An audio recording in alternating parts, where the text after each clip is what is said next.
पहिल्या 2 तासात राज्यात 17.51% मतदान। सकाळी 11 वाजेपर्यंत नंदुरबारमध्ये सर्वाधिक 22.12% तर शिरूरमध्ये सर्वात कमी 14.51% मतदान।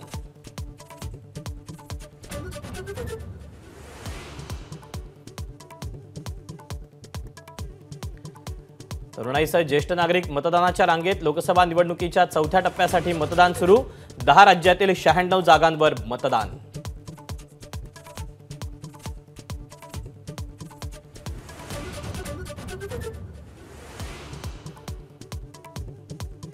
राज्यात 4थ्या टप्प्यासाठी आज 11 मतदारसंघात मतदान। बीडमध्ये पंकजा मुंडेंचं कुटुंबासह मतदान, तर मुरलीधर मोहोळ, हिना गावी, चंद्रकांत खैरे, भाऊसाहेब वागचौरेंनी बजावला हक्क।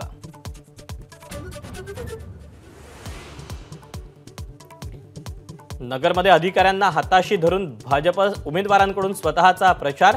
निलेश लंकेंचा आरोप, तर शिरूरमध्ये पोलिंग एजंट बनून सत्ताधारी पक्षाच्या कार्यकर्त्यांचा मतदान केंद्रात मनमानी कारभार। अमोल कोल्हेंचा आरोप।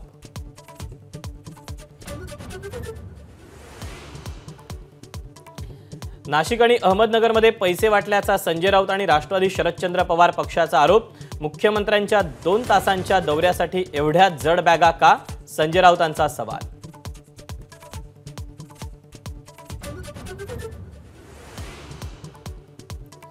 आरोपांचा वास्तवाशी संबंध नाही। पारनेरमध्ये पैसा वाटप केल्याच्या राष्ट्रवादी शरदचंद्र पवार पक्षाच्या आरोपांवर सुजय विखे पाटलांची प्रतिक्रिया।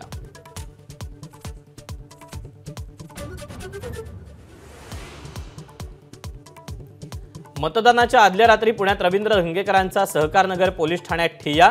भाजपकडून पैसे वाटप होत असल्याचा धंगेकरांचा आरोप। कारवाईची मागणी।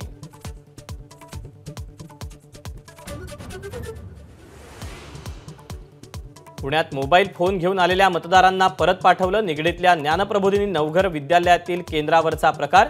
कर्मचारी आणि मतदारांमध्ये खटके, केंद्राबाहेर बॅनर्स।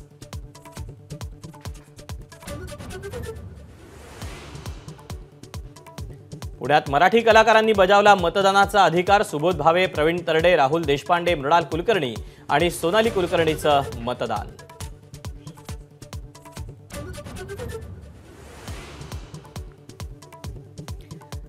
मध्य रेल्वेवर ठाण्याजवळ झालेला तांत्रिक बिघाड दुरुस्त, मात्र लोकल सेवा अजूनही विस्कळीत।